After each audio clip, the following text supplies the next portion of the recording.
Oh, hello everyone! Welcome to Splat Cemetery. And for today's episode, we are having an episode battle between two Are You Afraid of the Dark episodes. Splat. Come with us, Splat. It's time. Oh, it's Dreamstick and Prom Stick, which happens to be our episodes. Tale of the Prom Queen and Tale of the Dream Girl. So, let's get started. Ah! Oh, simmer down. Kick it.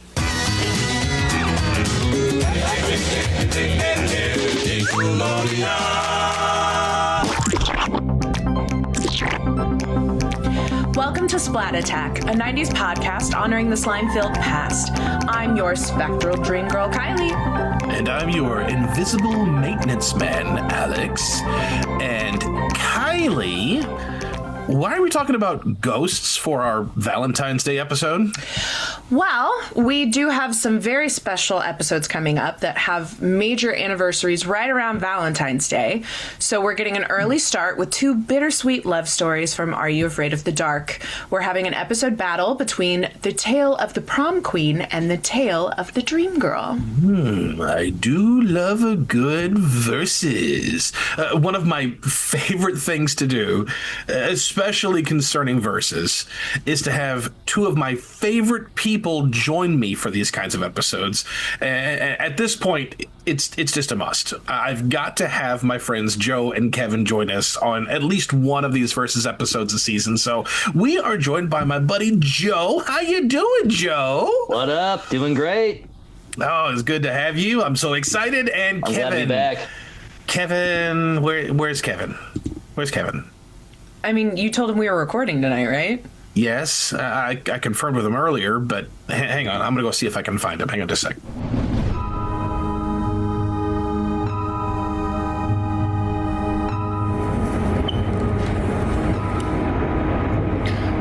Oh, I gotta get ready for the podcast.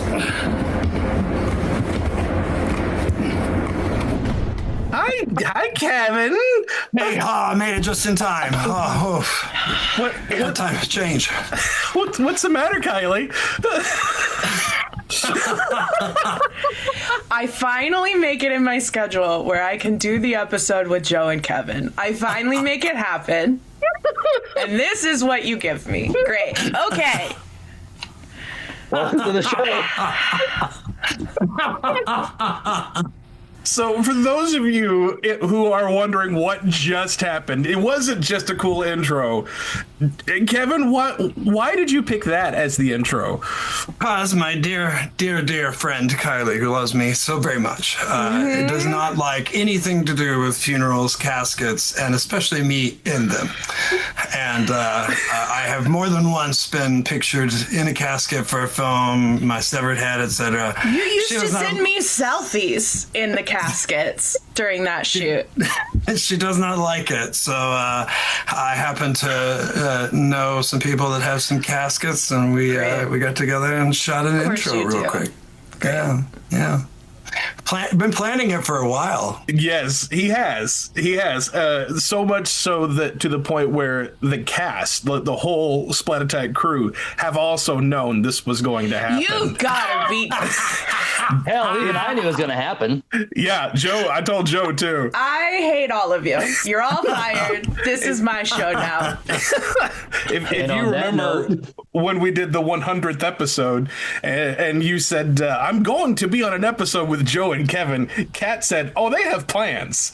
I did hear that, and I did file that away.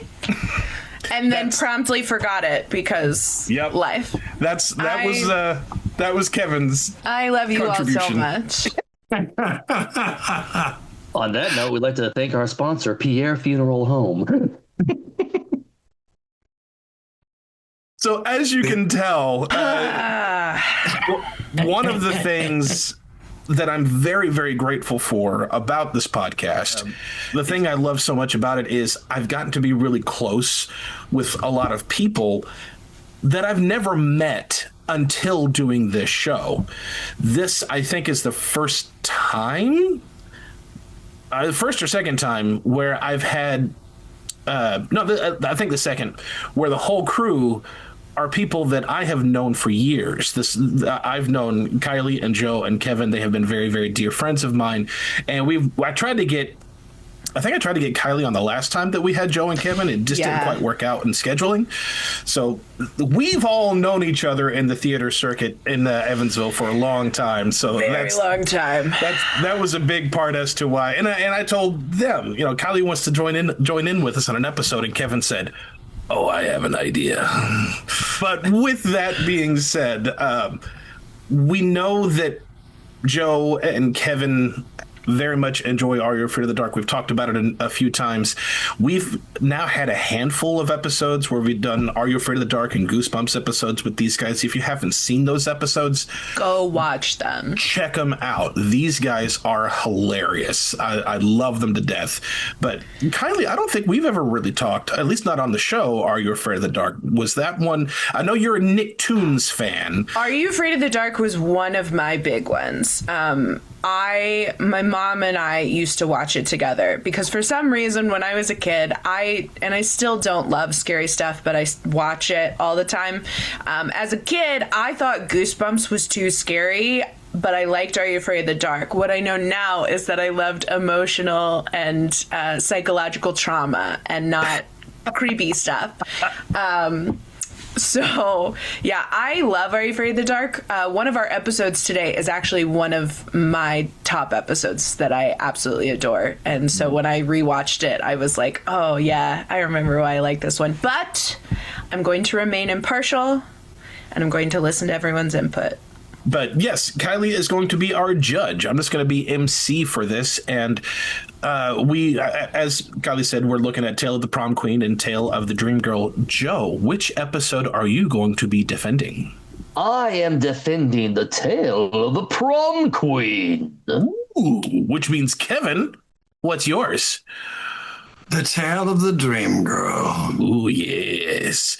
Well, before we get into the nitty gritty of everything, we got to have our official start. So let's get this episode battle started.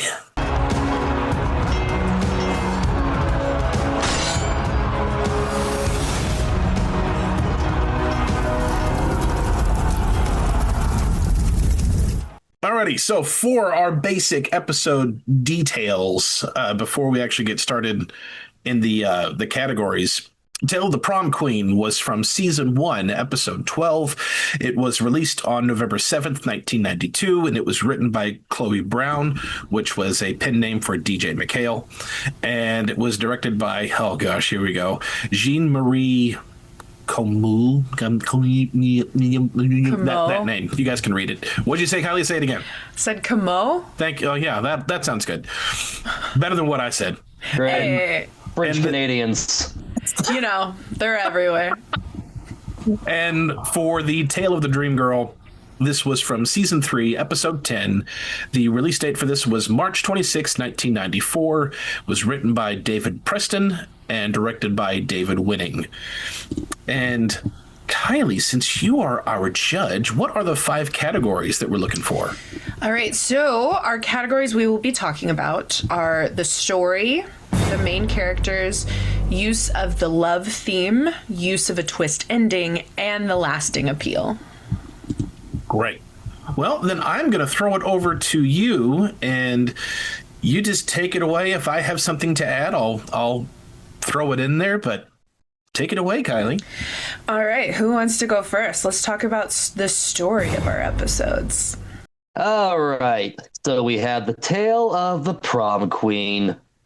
So it starts off with your typical start to any Are You Afraid of the Dark episode. We have the Midnight Society gathering, and you can tell everyone in this episode is just kind of, they're waiting. They've been waiting for a hot minute, and that's because Kristen is all dressed up as a ghostly prom queen, taking her sweet-ass time walking through the woods.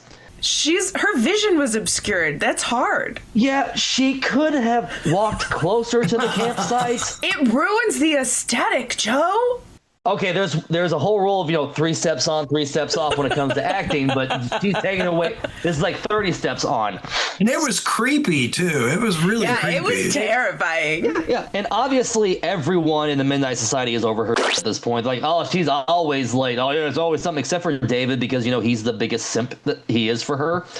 So she finally shows up. Everyone else gets scared, and they're like, oh, it's just Chris. She stays in character. I'm here to tell you a story. And she is fully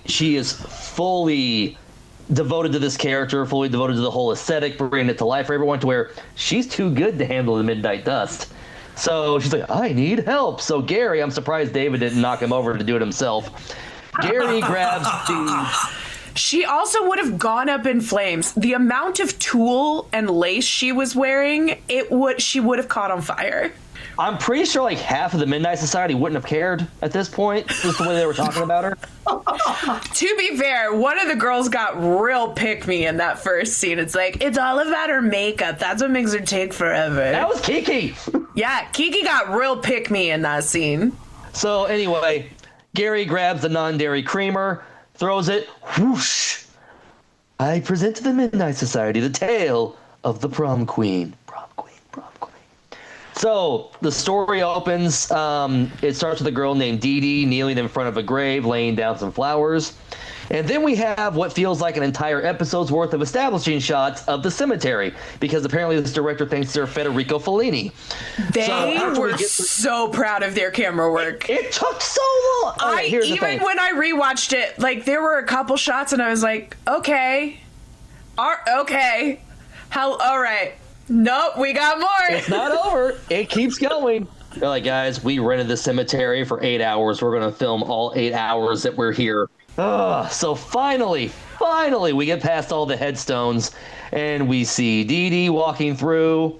We have our first jump scare of the episode. It's a flock of birds. Dee Dee's like, oh my gosh. And then she walks a little bit further, and then we have the real scare. It's worse than birds. It's Canadian teenage boys. Whoa,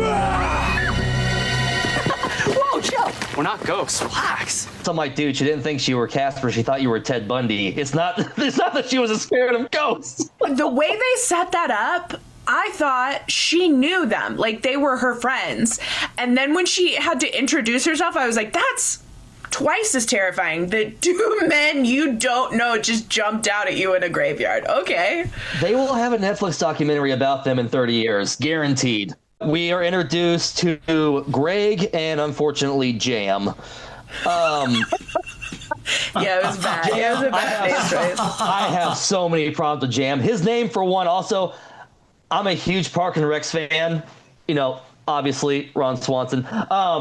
Huge Parks and Rec fan, so all I think about is the dentist from Parks and Rec. We got jammed. So, Greg's all like, hey, we're not ghosts, it's okay. And then Jam's like, maybe we are. Ever seen Night of the Living Dead? And I'm like, have you ever seen Night of the Living Dead? Because it's zombies, my guy. Public domain. Public domain. They can say it. It's okay. He might as well have said Little Shop of Horrors. The original, of course. So, Jam, freaking moron. Jam. We move. Oh, yeah, also, fun fact, a little tie-in to one of the last verses I did when we did the Goosebumps episode of The Haunted Mask, and I pointed out how the man who ran the mask shop was the brake pad guy from Tommy Boy, which no one was impressed by that I knew that. I remember the crickets. Well, here's this one for you. I'm like, I know I've seen Jam in something else. He was one of the frat boys in one of the opening scenes of Tommy Boy. I love all you guys. Especially you. How did he get cast in Tommy Boy? He's such a bad actor. I mean, he played a drunk frat boy, so, actually a high frat boy. The hair did the acting for this episode. Oh, God, that had to have been the only reason. So, yeah, can we talk about how much of a sociopath he comes across as? Like, just the way he talks. Then again, maybe we are. Ever seen Night of the Living Dead? Forget Halloween, my dear. Jam says they're there looking for ghosts, and Dee Dee's like, oh, can't you wait for Halloween? And Jam's just like, forget Halloween. Saturday's prom night of the Prom Queen. And as we know, this dude is definitely not going to prom anyway, so what else is he going to do? He doesn't have anything better to do. He has nothing going on. And she's all like, prom queen? And Greg's like, oh, you don't know this story? Oh, and she's like, no, I'm not. Well, I used to be from here. Now I'm just kind of visiting. He goes, oh, well, the story goes. And Jam's like, wait. I say it's so much better. Then he runs up the hill, gets in front of her. He's like, so it happened a long time ago on prom night. Like he had to think about it. Or is a dramatic pause. But Jam, who's to say? It happened a long time ago. On prom night. He tells the whole story about how the girl was waiting outside the gates of the cemetery for her prom date for reasons. Sure. I went to prom twice in my life. I never picked up my day at the cemetery, and I worked at the cemetery, so I'm like, So, reasons? Anyway, it was a foggy night, and a car came around the corner. Some of the people say the driver was bombed. That's because you can't say drunk on Nickelodeon at 7 o'clock on a Saturday night. Story goes, the car went over the curve and hit her and killed her. And Dee Dee's like, that's so awful. And Jam goes, oh, but that's not the best part. And she's like, there's a better part? He goes, yeah. She comes back once a year on prom night, waiting for her date, who never came. And the thing that like made me more uncomfortable than anything during this whole segment wasn't just Jam's narrative. It was the random close-ups of Greg's face. Yeah, they got. And he's like, real. The story's getting good, huh? Like, it was just weird. And then, so they're telling the story, and they're talking about how, like, you know, prom night's this Saturday. We're going to see if she shows up. And Greg's like, trying to be cool, like, oh, yeah, he goes, kind of lame, isn't it? And Dee Dee's like, oh, no, actually, it's kind of cool. And he's like, hey, do you want to help us? Besides, Greg thinks you're a total babe. He's like, shut up, Jam. Jam it. And anyway, and another reason I hate Jam is the way he pronounced cemetery. He didn't say, you want to help us? It's a big cemetery. He goes, it's a big symmetry. It's a big cemetery. He said the word symmetry. Because he's trying to make cemetery sound fancy. What about the way he says the word excellent? Excellent. Because that reminds me of Wayne Campbell. Excellent. Excellent. Excellent. Well, I mean, you know, this was around the time. He was in the cultural zeitgeist. He was trying so hard to be an American teen, and that's what took me out of it. Like, the accent was good. And Mike Myers is the patron saint of Canadian actors trying to be American. So, and British and Scottish. Yeah. So, I mean, it's... I'll give him a pass for that one, but it was the symmetry. Cemetery. We then do a hard cut away from the cemetery. Now we're at a tennis court with an ice cream truck in front of it, and they're all just sitting there, and Jam's just like, can't believe we didn't find anything. I'm like, yeah, because there's not a headstone that says, here lies the prom queen that was hit by a car back in the 50s. So then they're just like, can we just go to, like, the police? They're like, oh, yeah, smart idea. Can we have all of your records from the past 40 years? And then Greg's like, hey, we can go to the library. They have, like, newspapers and stuff. And Jam's like, excellent. Excellent. They do the biggest 90s teenage mystery cliche of going to your local public library and hitting up the microfiche machine. What bothered me the most about that scene, like, filled me with rage, was she was like, I've never seen this before. This is so neat. I've never seen one of these. The thing apparently happened in the 50s. Microfiche has existed. It existed in the 50s. Well, I mean, do you think she went to a library? No, she went to cemeteries. When I was a kid in the 90s watching this, I didn't know microfiche existed in the 1950s, so I was like, yeah, that makes sense after all's said and done. No, I learned like a decade later. So they're skimming through, and they came across this newspaper article that says, May 7th, 1956, which is about roughly a month before my dad was born, so I was like, hey! So then they find out the girl's name was Judy Larson, and they start reading it, and then Greg looks at Jam in like a overly romantic ways, like, it's just like the way you said. And I thought they were about to kiss. But once again, you cannot have two guys kissing on Nickelodeon in 1993 at 7 o'clock on a Saturday night. And then they start reading on, and they're like, Judy was waiting on her boyfriend, Ricky. He was so upset that he drove his car off the bridge. And then they were just like, wait a minute, he died too? Dee Dee's saying this, he died too? And as this scene is happening, we're having like all these like close-ups of the doorknob and the room they're in. And I'm like, yeah, there's not really a whole lot of scare factors in this episode, so they had to like shoehorn in any kind of spookiness that a 10-year-old would find weird or creepy. Not to mention the fact, dark basement. Like, they didn't have any of the lights on. Yeah. Well, that meant, you know, when you got to zone in on the microfiche. Oh, that's what it was. They were like, we got to keep our focus. Too many distractions. So then we have jump scare number 2. Boom, old lady librarian. Would you kids like some tea? And that long smile. Came in with a China tea set. That was what threw me. So then they're walking out, and then Dee Dee has this idea like, hey, let's have a seance to contact Ricky. And they're like, yeah, let's do it. And Jam's just like, yo, my parents go to the movies on Friday nights. We go to my house. She goes, no, I got a better idea. Hard cut to the bridge Friday night. And there's like, and Gray's just like, so we just gonna like do this like right here on the side? And she's like, no, it's not where the accident happened. We gotta go out there. So then they get on the boat. Found a boat. They just found a boat. It's Canada. Everything's free. Everything's free in Canada. So, there's gonna be some Canadian kid who finds your video archive and is gonna send me so much hate messages, and I'm okay with it.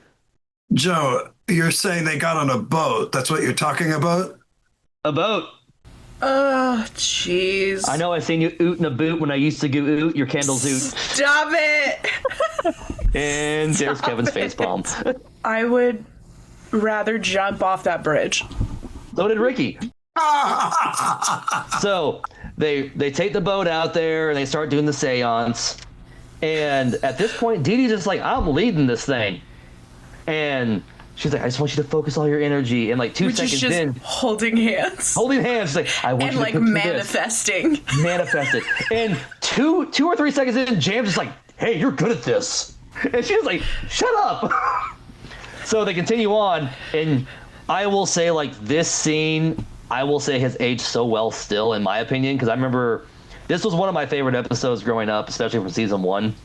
I remember being like kind of freaked out from this scene growing up. Like they're doing the whole seance and all of a sudden bubbles start hitting the surface aggressively near the boat.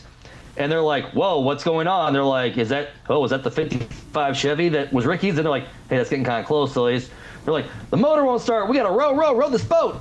And they finally get to there. And as they're rowing away, the bubble stream is chasing them all the way up to the shore. And I remember like being a little kid and being like, oh, that was kind of spooky and scary. And like I will say, like, that was shot well from a modern day perspective. That was shot really well, and I think it aged as well with the episode because it was practical effects that just worked. But they finally get back onto there, and of course Gray's just being like, I don't believe in this stuff. He's trying to be way too cool, trying to impress Dee Dee, and it's not working. I'm like, dude, she's obviously into this. You want to get with her, you better start being a nerd about it. Be into this. That's how you get her. That's why Jam's like, hey, I might as well. They find Judy's grave and they start to do a stakeout. Then we have an established shot of the moon with clouds passing by to show us the time has passed. And the way they're sitting there, she's wearing a Letterman jacket and she's got 2 goofy guys sitting on both sides of her. And the production, like, shot in this cemetery, it looks like a B-level Buffy the Vampire Slayer that's being filmed right now. Like, that's the first thing I thought of.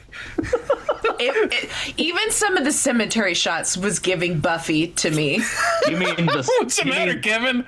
The symmetry shots? The symmetry shots. So sorry. I got you beat in cemetery shots versus first season Buffy. My cemetery shot made first season Buffy look Academy Award winning.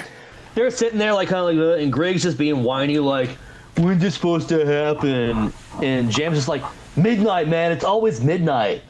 And then they're like, hey, do you hear that? And they start to hear like some wind chimes. And then they're like, oh, it must have been nothing. Then they start hearing wind chimes again.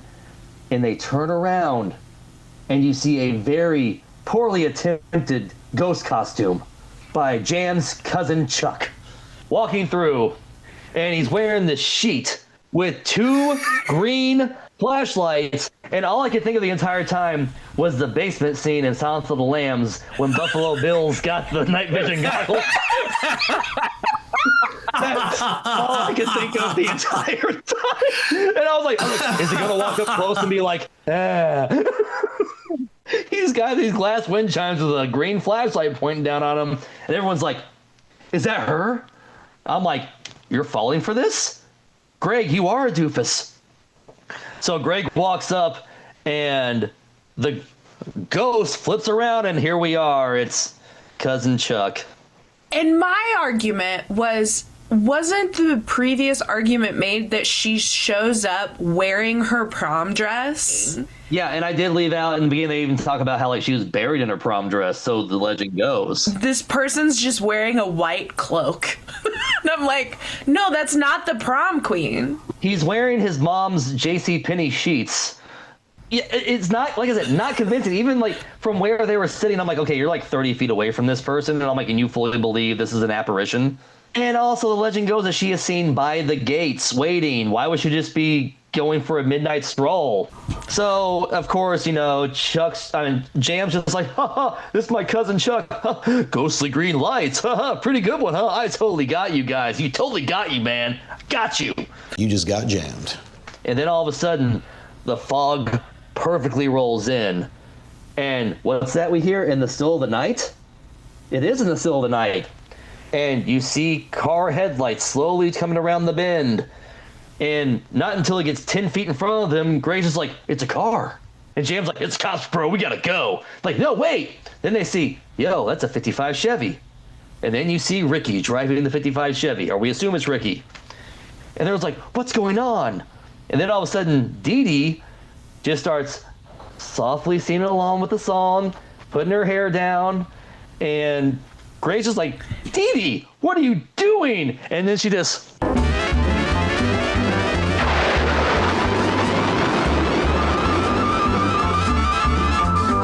dancing around like a Herbal Essence commercial. And she's got her prom dress on, and Greg is just like, WTF, mate. And she gets in the car. She's like, thank you so much. So much. You guys, and she explains how they helped her. She goes, you see, I couldn't leave the cemetery until someone could take me with them. She goes, and then you guys helped me find out that Ricky also died. So now we knew what happened, and now we can be together. And he's like, but Dee Dee? And she goes, that's my nickname. My real name is Judy. Then they drive off into the mist. Not before Ricky gives a very weak Fonzie thumbs up. It was the time. It was, he could have been like, thanks. Well, if he said words, they would have had to pay him. Yes. Oh, every time I watch a show now, if an actor doesn't say anything, I'm like, they didn't get paid. And then we come back to the Midnight Society. Not a whole lot of follow-up on this. Just everyone is kind of like, oh, wow, that was good story. And then, Midnight Society, water slowly on the fire, fades out. Ooh, do, do, do, do, do. And yeah, so that was the tale of the Prom Queen. That one, I've always loved that one because it is kind of a little bit of a fresher take on the old urban legend of the hitchhiking ghost. And that's also been like the hitchhiking Prom Queen. There's like 3 different stories of that here in Indiana alone. Every state has it. It is a solid urban legend, but like the fact, usually the story goes like, oh, I picked up the hitchhiker, they vanished, and I limped in my jacket. When I went back to the cemetery the next day, my jacket was on their headstone. This one played it a little bit different. Like, oh, they took the ghost with them, helped them achieve their unfinished business, and then helped them move on in that aspect. So, and plus, like, I've always been a sucker for like 1950s aesthetics. Like all that kind of stuff. So this episode always latched on me for that reason. Well, Kevin, tell us about Tale of the Dream Girl. Okay, Tale of the Dream Girl. So we're going to start out. I'm going to have to consult my notes a little bit here, but we start out with good old Runt Tucker and Kiki arm wrestling. Why? Because that's just what they do. And she's winning because, of course, she is, because his sole purpose in this group is to be the annoying one, even though he ends up taking over later, blah, blah, blah. And like, Gary and Frank are watching this, like bored. And then Betty Ann and Sam come in, and there's amusement, shenanigans. What does it have to do with the story? Nothing. And then Sam says she has a story, and she says it's going to be horrifying, but, not all things that are scary are monsters or demons. She didn't say ghosts. They're like, what's so scary then? And she's like, something scary could be true love. Wait, what? Fear of commitment. Got it. True love. But she does add, she's like, love is what people live for and sometimes die for. And then she, is like, I call this the tale of the dream girl. And funny enough, I don't remember seeing this at all, ever. When I rewatched it. I remember pretty much every Are You Afraid of the Dark episode when I watched it. I'm like, oh yeah, that one. I don't remember this one. Really? At all. Really? Yeah. I'm sure I saw it because I watched it every weekend, but like, I remember Joe's vividly, but like, I don't remember this one. So it was fun to watch. So we begin and we got two siblings. We got Johnny and Erica, and Johnny is the dashing teenage handsome boy, and Erica is the intelligent but oddly quiet girl at times. And they work together at the bowling alley, or what was it called? The Bowl-O-Rama Lanes, and Johnny's repairman, and Erica works as a waitress. And as they're closing one night, Johnny finds this yield class ring, because time when people had class rings. Last time I remember that existing was the early 2000s. I was gonna say I had one. I had one that looked almost exactly like that, only the stone was red. If I would have dug it out, that one is almost identical to mine. My stone was blue, so it was just like that one. I wore the ring, a school ring that had a diamond in it, belonged to my ex-girlfriend. Cue the surprised Kevin music. You mean you're not still together? Was that the girl that you were going to marry? Yeah. and then I broke the diamond. Or lost it, like the diamond disappeared somewhere. Foreshadow. But back to the story. But he puts the ring on his little pinky finger, just like I did, but he cannot get it off. And he's like, this thing won't come off. So later that night, Erica's working on homework, and Johnny's still trying to figure out how to get this ring off. I think they're watching TV. He's like, I've tried everything. I've tried soap, and it just won't come off. And then Mom comes in and is like, Erica, it's time for bed. She turns away, and Johnny's like, good night, Mom. And she just kind of is like, and ignores him and walks away. He's like, Mom's been kind of in a funky mood lately, Erica says, she just has a lot on her mind. It's no big deal. And there's a reason I'm saying it that way. And instead of going to bed, Johnny stays up a little bit longer, watches TV a little bit longer, but eventually he falls asleep. But then we hear this mysterious voice that's like, Johnny, where are you? And then there you are. And then this girl appears, and she does not look ghostly at all, like as you would think of. She's beautifully backlit. She is beautifully backlit, but it's not like spooky ghost. It's not a spooky ghost. She doesn't have like spooky makeup on or anything like that. She's wearing a Letterman jacket. Yeah, 'cause she's a dream girl. Girls, bleh, whatever. I mean, who watches anything like The Girls Club or anything like that? I don't know what your podcast is called. Well, I now know that Kevin doesn't listen to my episodes, and I'm going to take that personally. I love you. I'm going to do a specific episode that talks about everything Kevin hates, and I'm going to call him out every 5 minutes. And I'm going to make a special video that says this episode is dedicated to Kevin Roach. But anyway, she tries to wake him up, and I think she kisses him on the cheek, if I'm not mistaken. But there's this like sound, kind of like we kind of get the sound of a train, and maybe a little bit of a loud Bar scream. lights. But then, he wakes up in shock, and he doesn't know. It's like, whoa, the weird dream, and he keeps trying to get the ring off, and it's not going to budge. We go back, shot back to the bowling alley, where the worst manager ever Worse. is like counting all his money, and he's like, boy, I've been making so much money since I don't have a maintenance man anymore. I am not gonna hire one if I keep making this much money. And Erica's just like, yeah, okay, great. But anyway, and then Johnny comes back and he's like, yeah, he's only got things going because like I'm fixing things around here and he doesn't even notice. And Erica again is just like, oh, hey, hi, what are you doing? Hey. She's like, oh, he's gonna get mad if you get grease on anything. He has no grease on his hands whatsoever. It's all in his hair. All the grease is in his hair. Just the sides, because the top part's still floppy a bit. I was gonna ask. I was gonna say it later, but I had to ask right now. When it comes to '90s horror in general, who has the worst hair, Johnny in this episode or Josh Hartnett in Halloween H2O? I like Johnny's hair. I'm not gonna lie, but I didn't Of course hate you it. would. It's bad. It's bad. I It's liked it. I very mean, 90s heartthrob boy. but he's trying to like tell Erica about this dream and this dream girl that he keeps seeing. Cute title that he keeps seeing, and he's like, she's just so beautiful, and he's describing her, and then he like notices this girl that's getting some snacks. Or no, it's not snacks, the shoes, and he's like that girl over there, and Erica's like, for no reason whatsoever, is like Cheryl Lightheart, making you think that name is going to be super important later. And then so he's like, you know what, I'm going to go over and talk to her.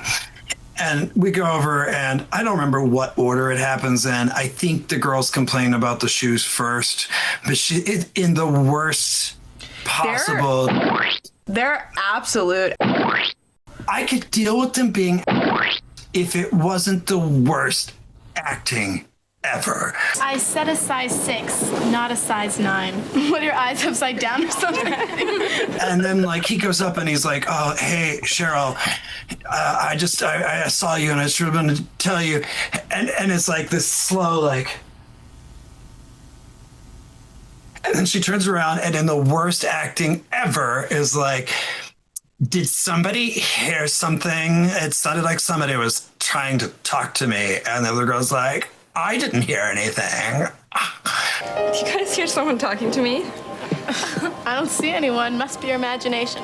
Also, the only two similarities those girls had were they were both wearing a Letterman's jacket and had brown hair. Those girls did not look the same at all. Is it because they're Canadian? We think they all look alike.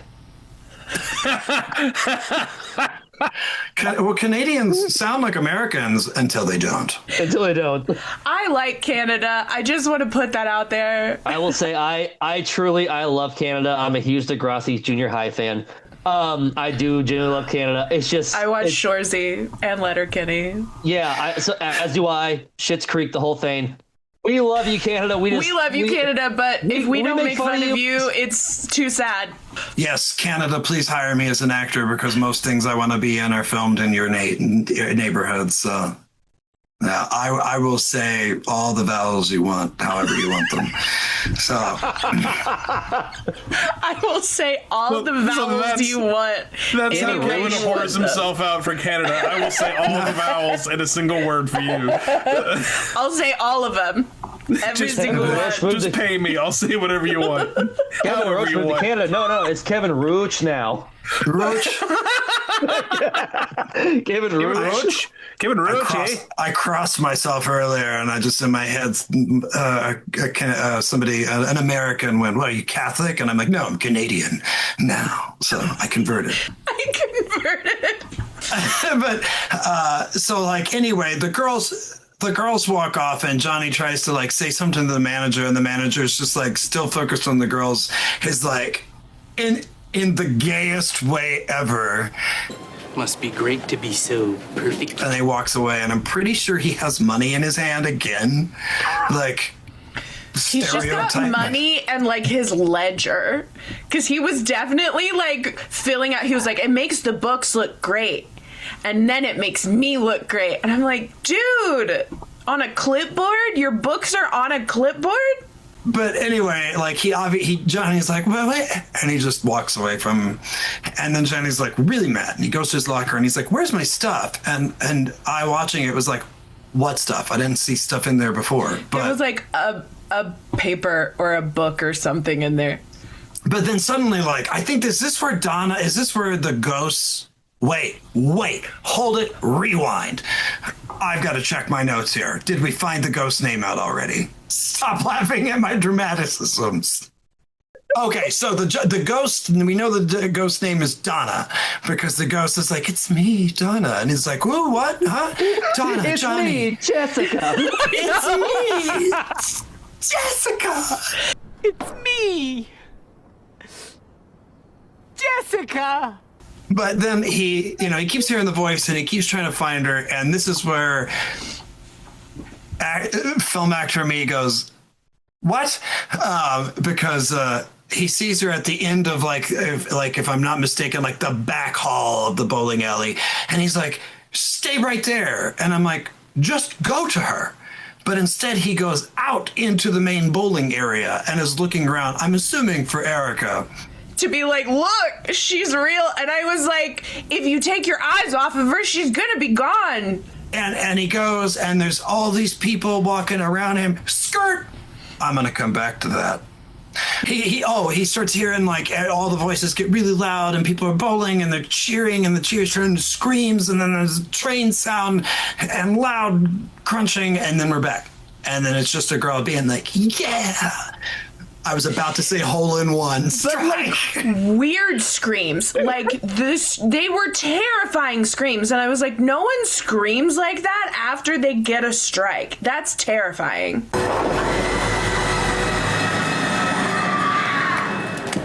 Covered his ears, screaming, she's gone.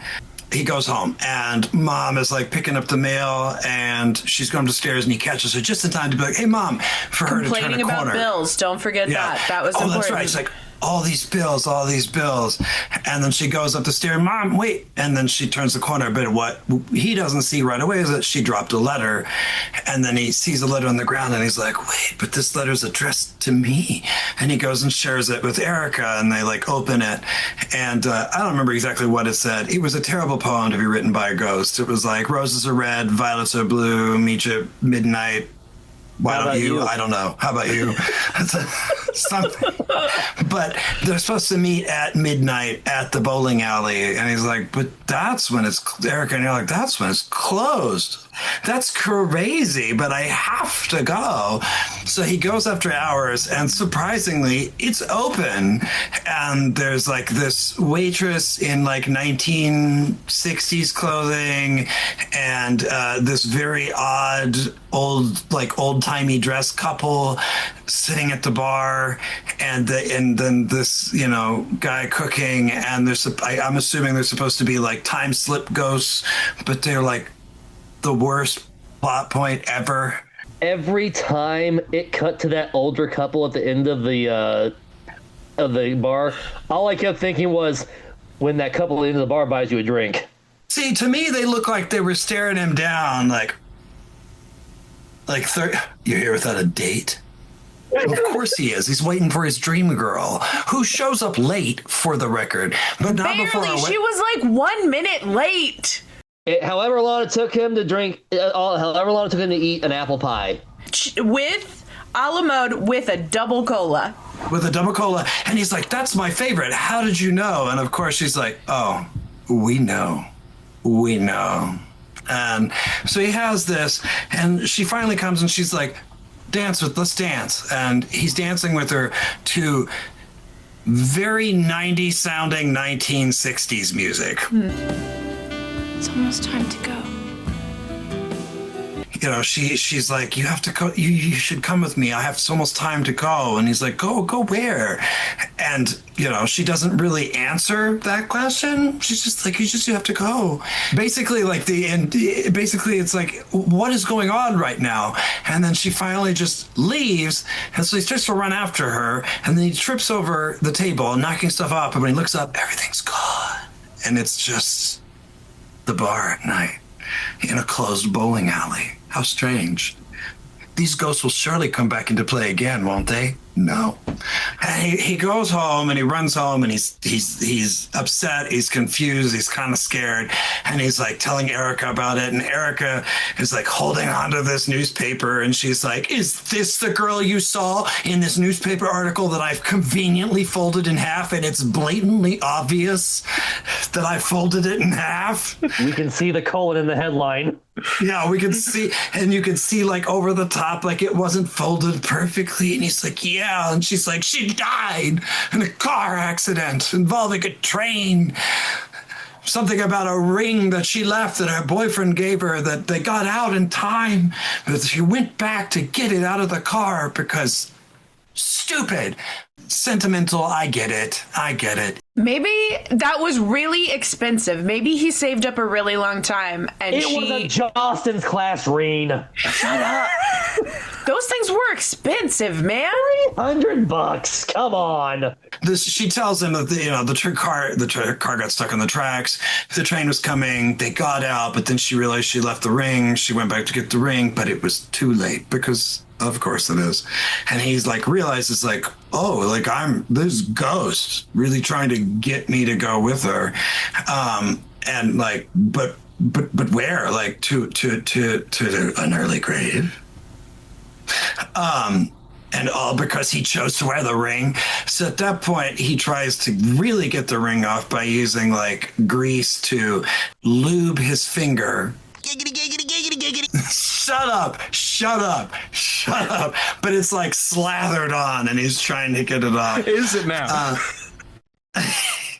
But then like, I think they're in the back room and then suddenly Donna appears and he's like, you can have it back. I don't want the ring, and she just keeps getting like closer. She's like, you should know. She's like, you should understand, and he just gets scared and he's like, leave me alone. And she gets closer and then suddenly Erica appears because she ruins everything and Donna is gone. And keep in mind, I liked this episode a lot, but like, I have thoughts. And he's like, did you see her? And she's like, see who? And then they're back home, and he's conveniently wearing the same shirt he was wearing earlier when they're home. Don't forget when he told her to leave him alone, and she was like, "Okay, I'll leave you alone." The ring fell off of his hand. That's not yet. Yeah, I thought it was in the back room.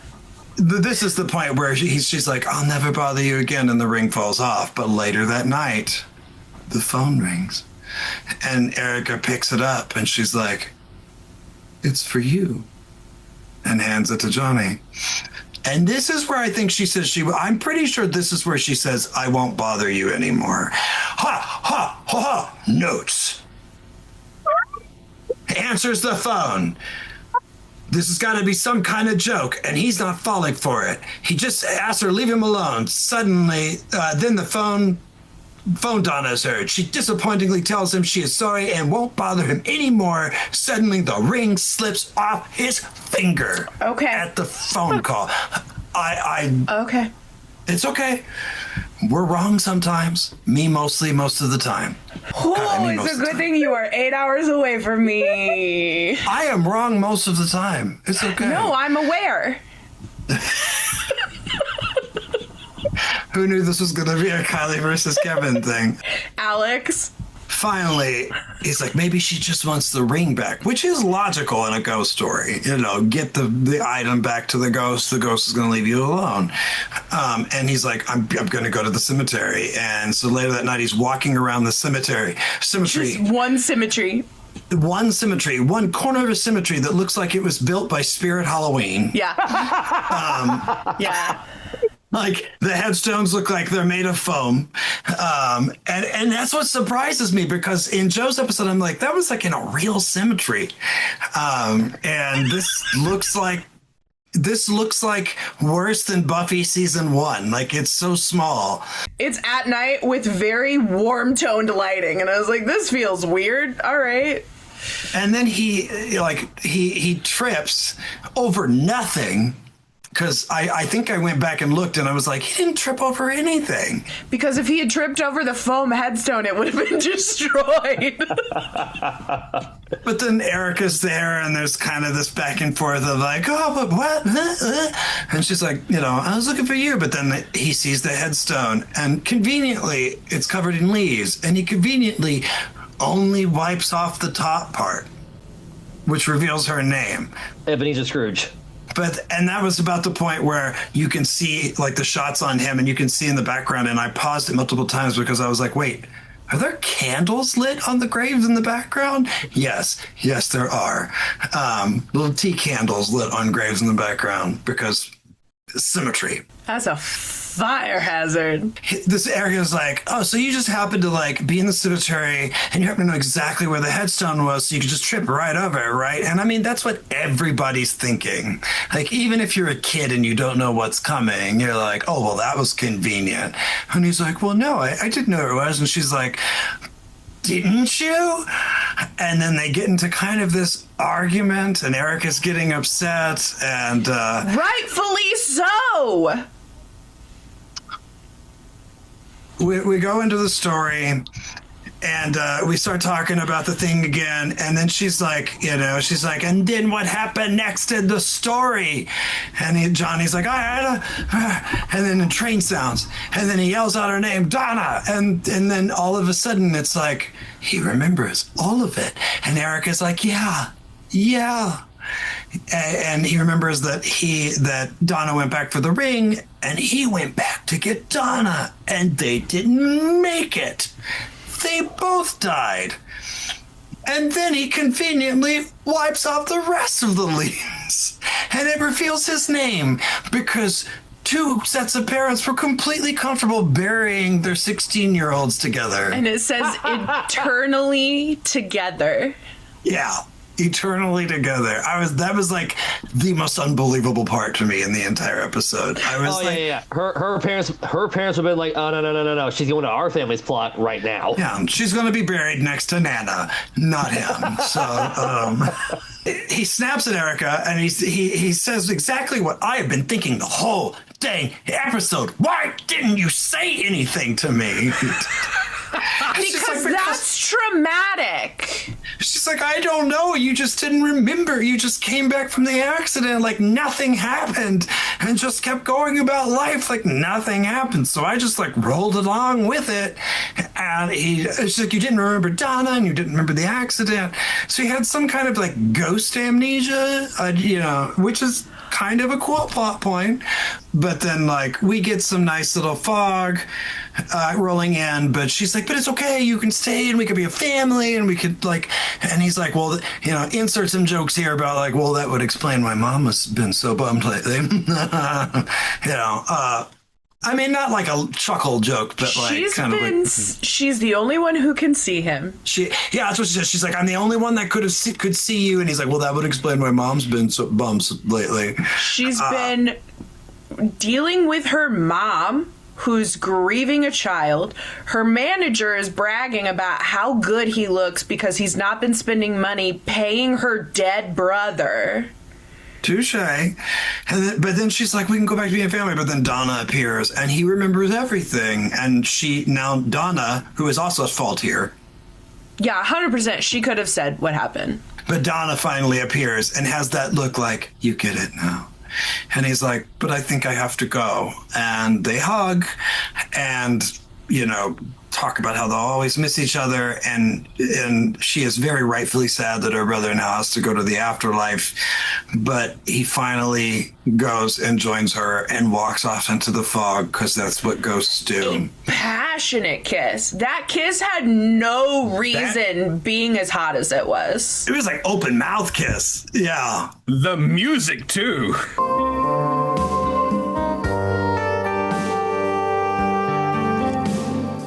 I was waiting for a pottery scene to happen.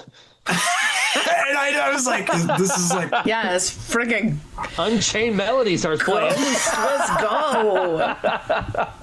Oh, and he gives her Donna's ring to remember him by. And I thought that was sweet. I thought that was kind of cool because there's Donna in the background being like, yeah, go ahead.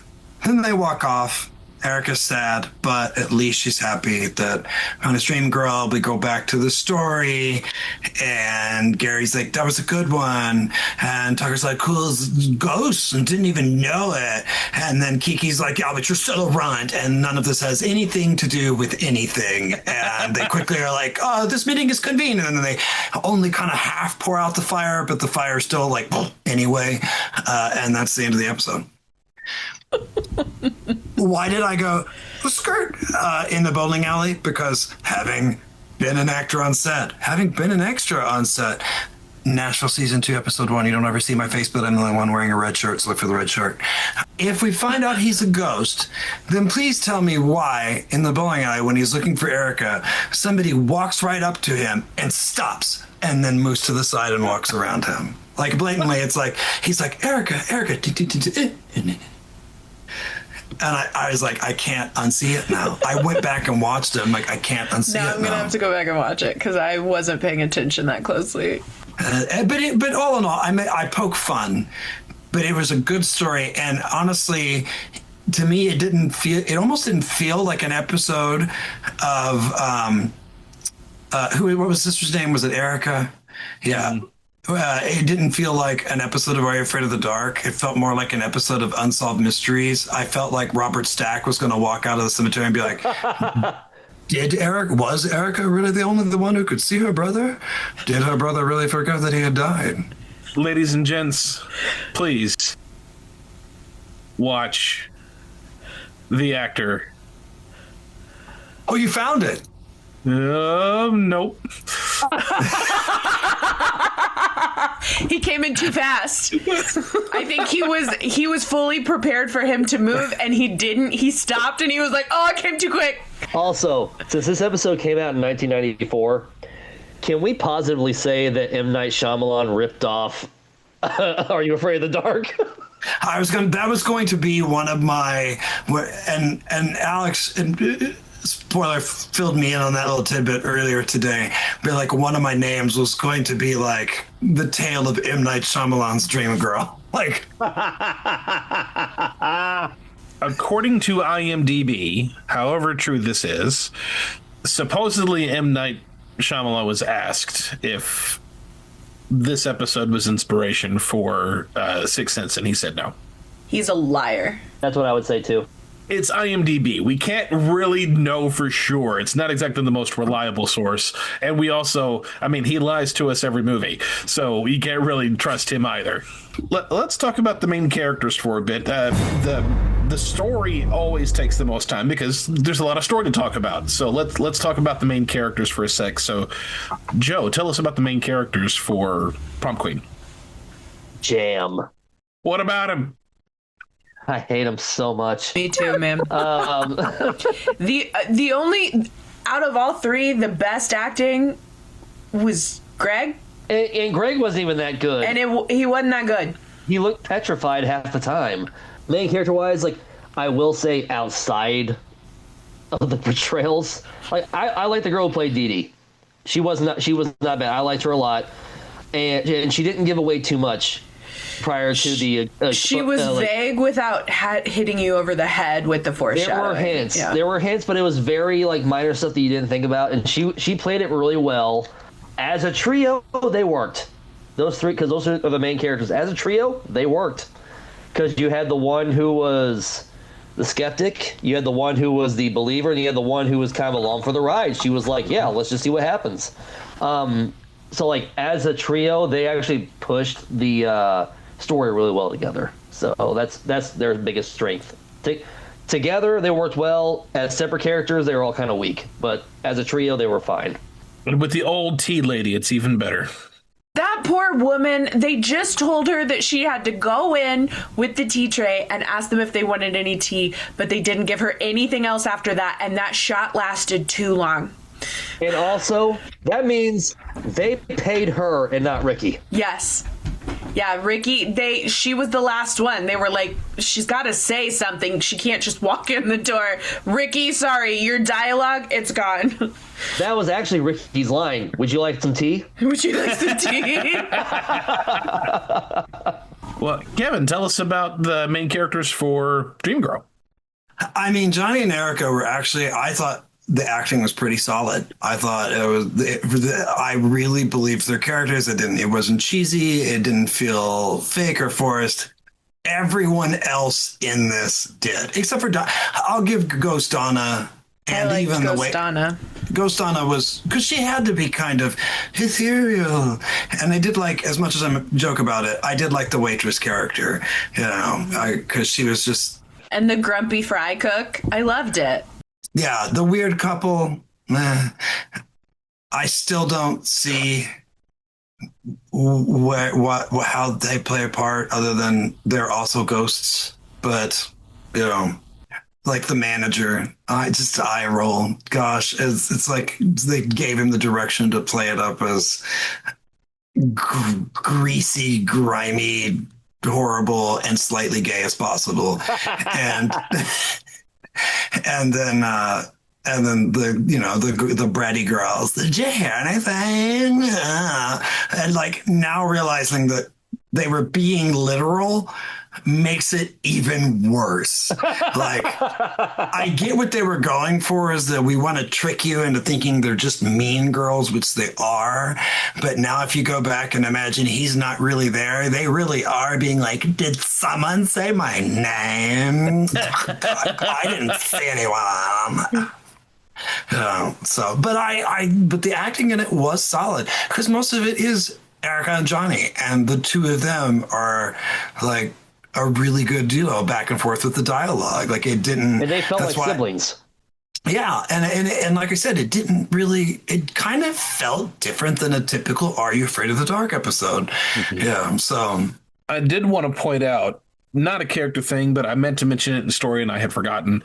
DJ McHale has said on numerous occasions that the Twilight Zone was a major inspiration for making Are You Afraid of the Dark? In the bowling alley, particularly in the scene with all the ghosts, in the background you see a pinball machine, and it is a Twilight Zone pinball machine. Oh yeah, which was pretty cool. I don't know if that was an intentional choice, but I wouldn't put it past them. That's pretty cool. Or if it just happened to be there because they were filming at a bowling alley and, we got to have this shot in there. That's where all the money went, was to hit that pinball machine. That's why they had to make their own cemetery. Okay, I just did some research on the actor that played Johnny that I didn't do earlier, because he goes by not Fab anymore, as he was listed in the show. He goes by Fabrizio. And he was he was also most known for playing Scott Hope in Buffy the Vampire Slayer. 3 episodes. He was also in Queer as Folk, Dom Ramone in Ready or Not. Is that like Ready or Not the movie? No, the TV show. And he's still handsome. Well, let's switch to our next category, which is the use of the love theme, because both of these are very bittersweet love stories. So, Joe, tell us about the use of the love theme for Prom Queen. So the one thing I liked about this episode is how they kind of do like a little bait and switch on it, because like obviously like the lovers died separately back in the 50s, but they're kind of like toying with the idea that there's something between Greg and Dee Dee. Because you can tell he's into her and blah blah blah. Even though like she doesn't really like show anything towards him, you can tell he's into her. And it's like watching it for the first time, you're thinking, oh yeah, something's probably gonna happen with them. That's the usual formula. And then for it to completely like, they show the twist at the end where she is the ghost herself. And she's finally reconnected with her long lost love, like oh yeah, like they couldn't rest until they were together again, and then they knew the truth again. It's kind of hard to compare it to the love story in Dreamgirl, because that one I feel like is much stronger. in terms of like the narrative of love. I feel like in Prom Queen that it was more of like just a tool as opposed to like the overall arching theme. It's kind of like the MacGuffin of it, I guess you could say. But yeah, I mean, I would say like they kind of use it. They kind of did the bait and switch between Greg and Dee Dee, and then with the ultimate payoff of the two ghosts being reunited together, that was how they were mainly used for the theme, anyway. Mm-hmm. Well, Kevin, how about the Dream Girl? How it was interesting for me with the theme of love, because we've got a character that, now knowing the whole episode, doesn't remember being in love, which makes it, in my opinion, like all the more heartbreaking for that character. As you go back, if you go back and rewatch it, it's like it's very sad. And Donna, the ghost, obviously keeps appearing to him, hoping he'll remember, and is pining for him and wants him to come with her to the other side, because I'm going to assume he never fully says it, but I'm going to assume that like she's kind of in this in between because he won't go, because it kind of implies that viewed the diner type scene as that's kind of like a purgatory situation. Yeah, that's where they could officially like touch and talk, because they don't touch before that, It's like she says his name, she's trying to get his attention. But it's like, I get chills thinking about the ending when he does finally remember. When he finally remembers, like, oh, I died trying to save my girlfriend, who I now remember, who I love, who I should be with. And Erica at that point is like, no, we can be a happy family. And he's like, no, I need to be with her. Like she's the headstone. Look at the headstone. Eternally, forever. It uses the kind of love trope in a different way, because he's not pining for her as much as he's trying to figure out who she is. Like, she's this beautiful girl, and I feel like I should know her, even though he never really says that. But like, he feels like there's something there, and she's the most beautiful girl he's ever seen, and it's almost like he's falling in love with her all over again. And maybe that was the point, is that, maybe that was kind of the underlying point that was just never said, is that he's falling in love with her all over again, and then he finally remembers her. And so... Oh, they never outright say that she is a ghost for most of the episode. And like I said, she doesn't look ghostly. She has kind of the ethereal, like, Johnny voice, but they've got to do something to make her seem not a normal person. But she doesn't have like this spooky aura or wearing anything outlandishly outdated, because they died recently. I mean, you've also got the familial love as well, because Erica's also carrying that burden of, I know what you don't know, and I'm trying to protect you from it because you seem to not be aware, so I'm just going to keep that until you're ready to hear it. I see your point. Mm-hmm. I hear you. Mm-hmm. I also have some frustrations. But Erica has the most tragic story of the entire episode. Yeah. Oh, yeah, absolutely. Because she knows that she's the only one that can see and talk to him. But also at the same time, why couldn't Donna at the very least give a little more context than just, don't you remember? No, maybe he doesn't. She's not allowed to. That was my entire problem. Maybe it's an unwritten ghost rule, But you can say, maybe not say outright, but give him something so that way he can, here's a string to pull on to help unravel. That wasn't working.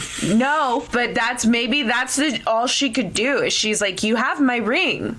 That was my whole frustration with the thing. But I mean, obviously drama tension. But I'm like, this whole episode could have been wrapped up if she would have just been like, don't you remember the train? It's the miscommunication trope. It's everyone thinks something else is happening because no one will just say things outright. No, they don't. They don't. Well, we've only got 2 categories left, so let's now talk about the twist endings, because both these stories had some relatively good twist endings. So, Joseph, tell us about the twist ending for Prom Queen. Prom Queen? The twist ending, I love twisting them both. But twisting and Prom Queen, I always loved it just because the episode did such a good job of throwing you off the scent that Dee Dee was the ghost. That whenever, because like I said, with them working as a trio, you kind of had your focus divided between the three of them throughout the entire episode. So by the end of by the end of the episode, whenever the car appears and she starts, undoing her hair and singing along with the music, you're just like, whoa, wait, what? And then you're like, oh yeah, it makes sense. It wasn't like M. Night Shyamalan level of a twist in terms of that, but it was still pretty good, especially when first time I saw it when I was like 4 years old. I thought it was a really good twist. I loved that they hid the twist even more by when they went to go look up information about her dying, that they just found the article about the boyfriend. Because, like, when I was watching it, and I was like, that wasn't why they were going there. And I was like, well, okay. I was like, yeah, I guess they technically got her name. All right, I guess they accomplished it. And then I was like, oh, actually, that was well done. Kevin, tell us about twist ending for Dreamgirl. I thought the twist was, even I don't remember watching it as a kid, but like even if you see it coming, and as an adult, immediately I was like, he's the dead one. But like even if you see it coming, it's fun to go back to it would be fun to do a rewatch because all the little bits are so subtle, like the little bits where she's like, because I like swiped back to go look and she's like cautiously like looking around, does anybody see me talking, or the people that aren't talking to him, which is a little more obvious. But I don't think that even if you were a kid, even if you saw it coming, it still doesn't take away from the emotional impact at the end, the kind of gut punch that is like, oh, I'm the dead one. Like, and because again, I get chills thinking about it, and it's a kid show. It's a kid show, and I'm getting goosebumps thinking about it. I don't feel like any signs that you might have caught on, if you did at all, up into the cemetery scene, took away from the impact of the reveal. And I thought that's kind of hard to do, And yes, we are adults. We have seen horror movies. We have seen a lot of twist endings, but this obviously is not a TV show that was made for adults. It was made for kids back in the 90s when these kind of twists weren't really a common thing by today's standards. And because I was too afraid to watch Are You Afraid of the Dark when I was a kid, but I know that if I watched both these episodes as a kid, I would not have saw those twist endings coming. Even as an adult, going back and rewatching it, like the thing that pinged the easiest and the fastest to me was just his mom ignoring him. Like the manager, you could almost understand, but even with the mom, there was one part where they kind of sold it like she knew he was there, because like when she walked in the first scene saying, "Hey, time for bed," and she like looked down and it looked like and she's like, "It's getting late."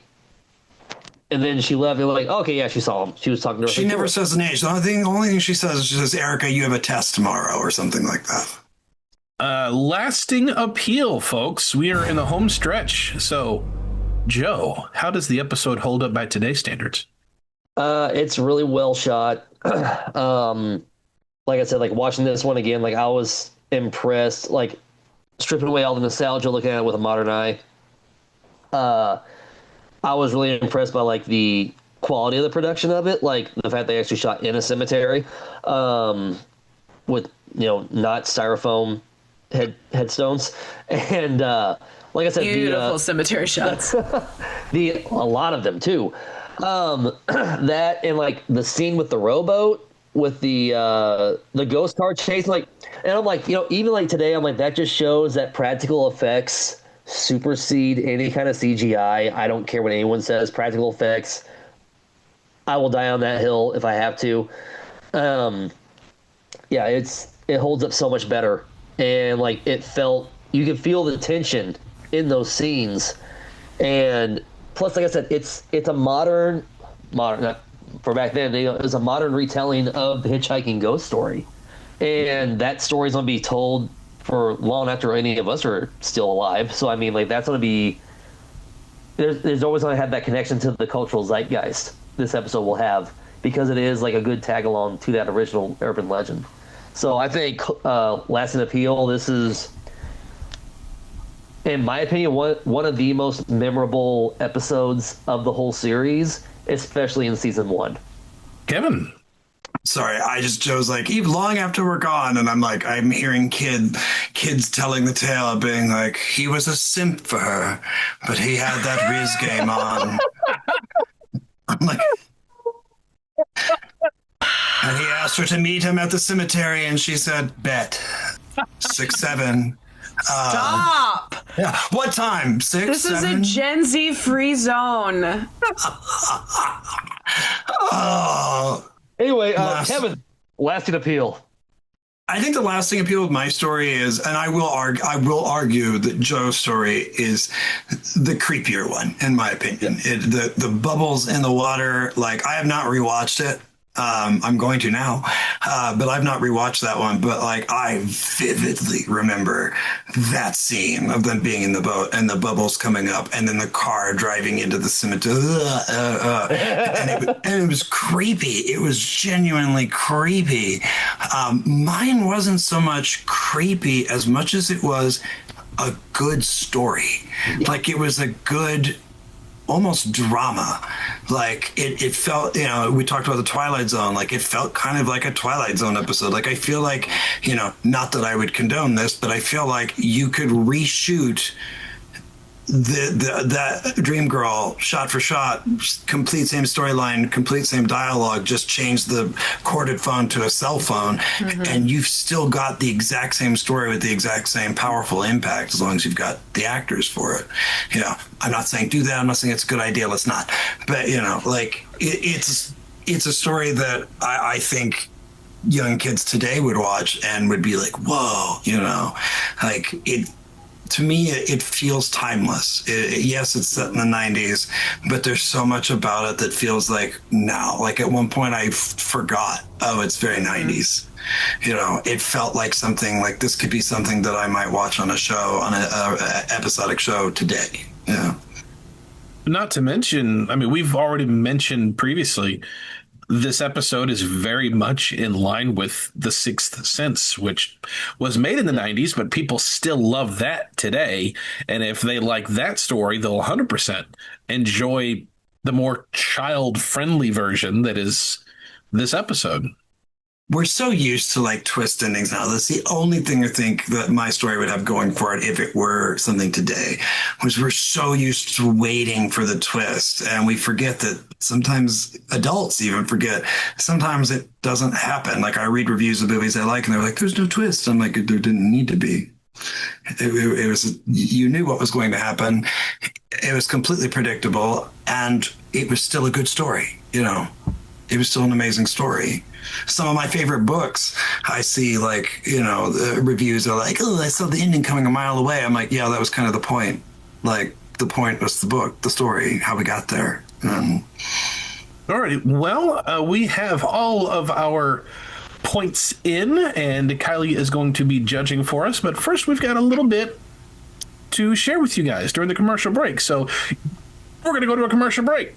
Did you know we're going to have a commercial break? Because we're going to have a commercial break. We're going to have a commercial break? Yeah, right now. We're going to have a commercial break. So commercials. Is the sick guy there?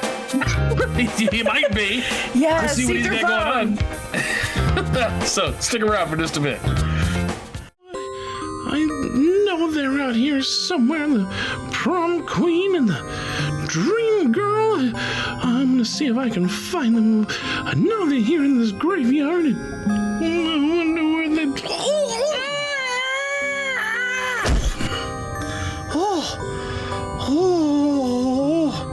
Oh, here lies Stick. I'm gonna see if I can get out of here. Until then, stick around. We'll be right back. Thank you for tuning into this episode of Splat Attack. If you are enjoying this episode, please hit the like button, subscribe, make sure to hit that notification bell. If you're listening on a podcast app, please leave us a review.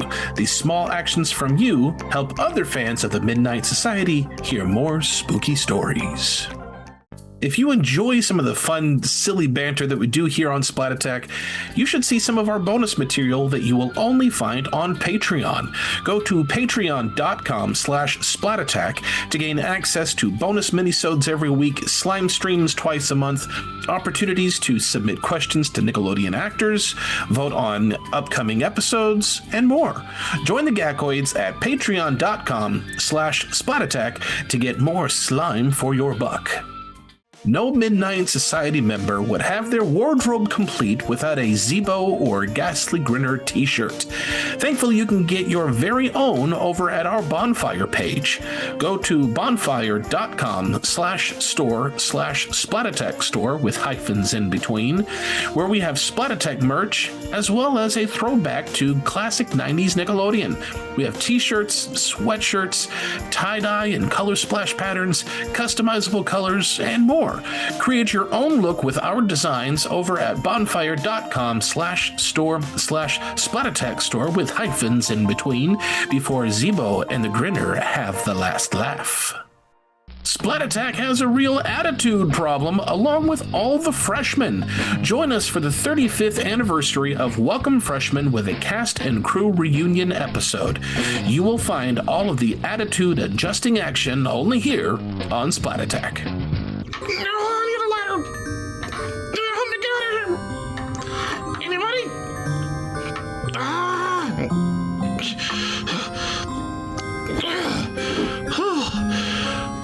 Welcome back. Oh, I'm back from the dead. Welcome back, everybody. All right.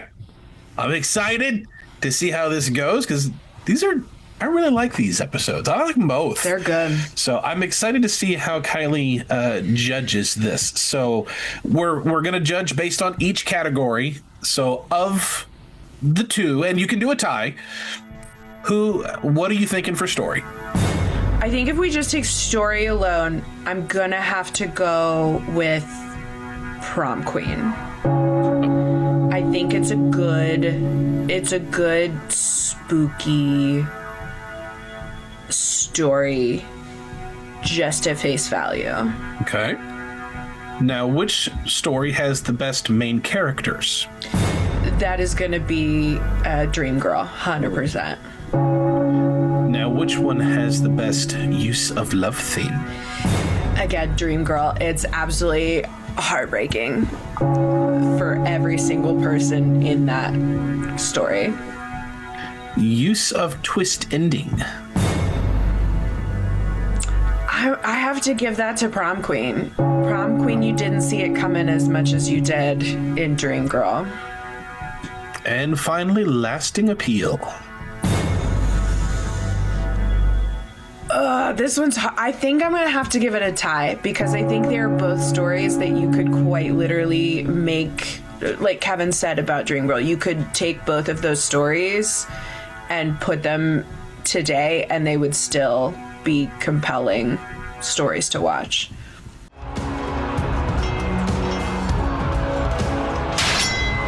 Weapons down. We have a draw. I kept myself as unbiased as possible. Dream Girl is one of my favorite. I thought it might have been that one. It is actually, according to what I found, the highest rated episode on IMDb. When you said Dream Girl, it didn't immediately ping, and then I started the episode and I was like, oh, I love this episode, because I don't necessarily know them by the titles. I just remember the stories. Yeah, once the story gets going. Yeah. It's like, oh, this one. I loved that episode. Alrighty. Well, we do have our segment, as always, for the end of the episode, so let's head over to Splat Stanley and see what segment we got. So, Splat Stanley, what segment we got, bud? Things have been ghoulish, and now it's time for a game. Oh, if I do this enough, do I sound like a ghost? Ah! Rename Game is the segment that we're doing.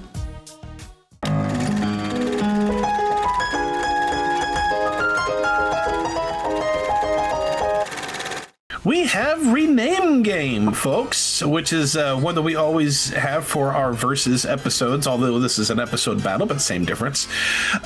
So I just had Kevin pick one for Dream Girl and Joe pick one for the Prom Queen. Kylie, did you think of one for either one of them? I didn't tell you to, so no. Okay. No, I'm going to let them do it because I right. feel like they're just going to do a better job than I am. Okay, and I do have one for both, so I'll throw my hat in there so that way it's not just you guys alone. So, Joe, what alternate title do you have for The Tale of the Prom Queen? Well, submitted for the approval of the Midnight Society, I call this tale The Tale of Ghosted on Prom Night. Ooh. Nice. Because the Prom Queen was run over, and then I guess the Prom King, I don't know, or just her date, he was so distraught. He was upset, so he went full Dietzes out into the river. I call this The Tale of Ghostly Road Rage. And Kevin, what is your alternate title for the he's broken. Well, I chose to focus on, because this one didn't really have a villain. Like, most of these episodes have villains, and this one didn't. Like, you think it's going to be, but it's really not. But if I had to pick one, I would name it according to the villain. So, submitted for the approval of the Midnight Society, I present The Tale of Being Gaslit by Your Sister. His sister was not the villain. Everything's fine. No. He just doesn't want you to smudge things. The manager was the villain. AKA the Fellowship of the Ring. And the one that I had is The Tale of No One Says Anything Straight. No, they don't. Just say it. Just say it. The story of the kid gloves. Everyone treated each other like with their kid gloves on. They're like, hey, I don't want to hurt your feelings. That would work today. Like, you could add a line of dialogue where it'd be like, but even though you were dead, your feelings are valid, and I didn't want to invalidate that. And I'm being serious. Like, it would work. Like, it would work. Well, that is going to be it for this episode. I hope you guys had a good time going over these spooky stories with us, but we do have a closing question for all of you Slimesters out there, and the closing question is, what are your favorite ghostly love stories? You can write to us via email at splatattack2021@gmail.com. DM us on all of our socials. Just look for Splat Attack Podcast. Subscribe to our YouTube channel. Just look for our name. Hit the button's right there. Just a clickety-click. Hit the subscribe button. We appreciate it. Interact with us wherever you can. We're always happy to hear from you. But thank you again, Joe, Kevin, for taking the time to jump in on this episode with me and just be silly. I appreciate you guys so much. I love you guys. Thank you. In the words of Ricky.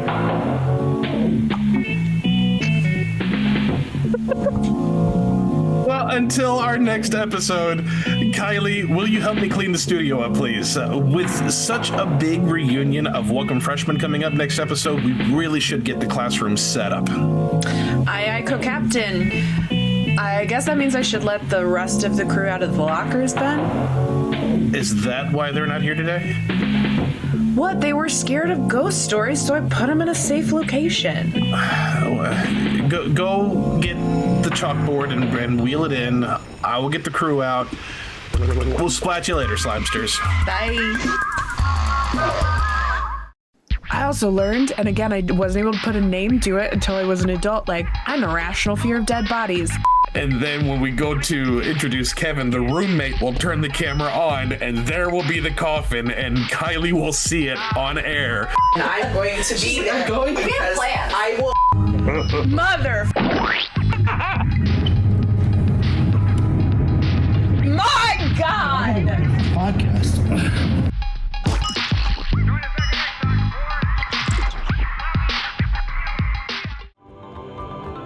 This episode was recorded at Splat Attack Studios in virtual home studios, though none in Florida.